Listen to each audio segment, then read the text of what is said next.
Hey y'all, Jamie here, proud 55-year-old trans woman from New Orleans. So, where last I left off, I was at General Hospital in Los Angeles and I had broken out into severe rashes. Over, come to find out, it was over 75% of my body was covered and it was oozing pus. It was disgusting. It was terrifying. And I ended up at General Hospital. They ran a bunch of tests and they ran cultures. And it turned out the diagnosis was that I was allergic to the pollution. Los Angeles in those days, the smog and the pollution, the air pollution, my skin just freaked out. The pollution was so heavy in the air and it was so thick. They said I was basically allergic to dirt. Like, even if I get out and I garden or something, yeah, apparently I'm allergic to dirt. So I have to be careful about that kind of stuff. And they put me on tetracycline and hydrocortisone and all kinds of antibiotics because obviously the pus meant there was an infection. And yeah, it was the beginning of getting better though. And I was just, listen, I was so relieved that I was not dying. I was just so happy I wasn't dying. And yeah, so I used the medicine like I was supposed to. And, in short order, it started to get better and it started to clear up. And, in time, I was able to start pulling dates again. And not right away. Like, this took a little while, y'all. I was sick for a while with this. And when I finally got to a point that it had cleared up enough for me to really go back out and go back to normal, I was out on Santa Monica and I was passing by Okie Dogs, and this really, really cute blonde hustler boy saw me and came walking out of the restaurant straight up to me and was introduced himself. He said his name was Paul, and he asked me if I wanted to go for a ride. And I was like, "You have a car?" Like, you don't understand. It's so rare for hustlers to have cars. Like, the street hustlers. I'm sure that there are male escorts that have their shit together, but street hustlers, not so much. And so, yeah, Paul had his own car. It was a VW Bug, and it was like a classic one. It was bright red, and it had a lot of chrome details on it, and he was very proud of this little car.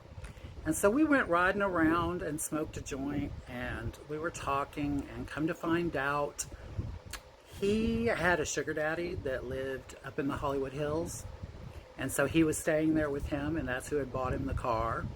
And he had to report home to him at the end of the night every day, at night you get it. Like, every day he had to report home. And so he asked me out and told me that he couldn't stay over or anything, but that, he would like to date me. And listen, relationships with hustlers, between hustlers and the dolls in those days, it was very, you screwed somebody once and they could end up your husband. Like, it was so convoluted, you know.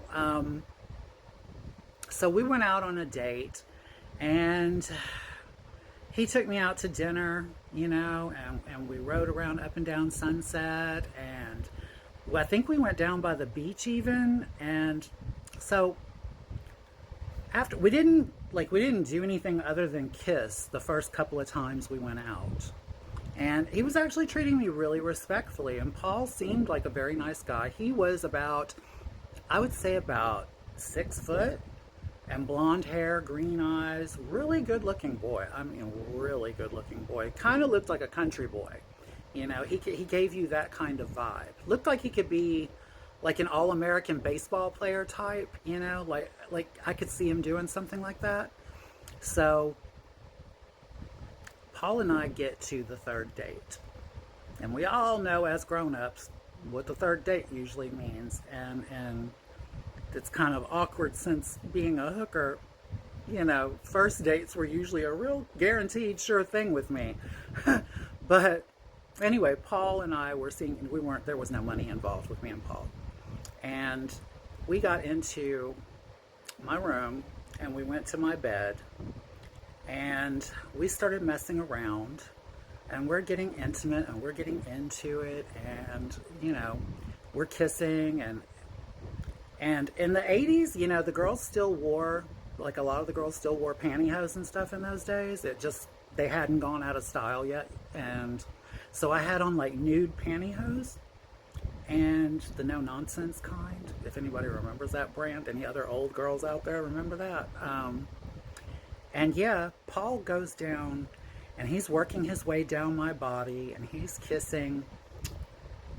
And then he looks up at me and reaches behind him and pulls a knife out and tells me, shh, stay still.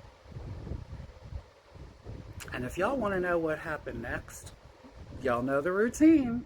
Be here tomorrow and I will too. I love you all. I love you all for watching, and I love you for the comments. Talk to you later. Bye-bye.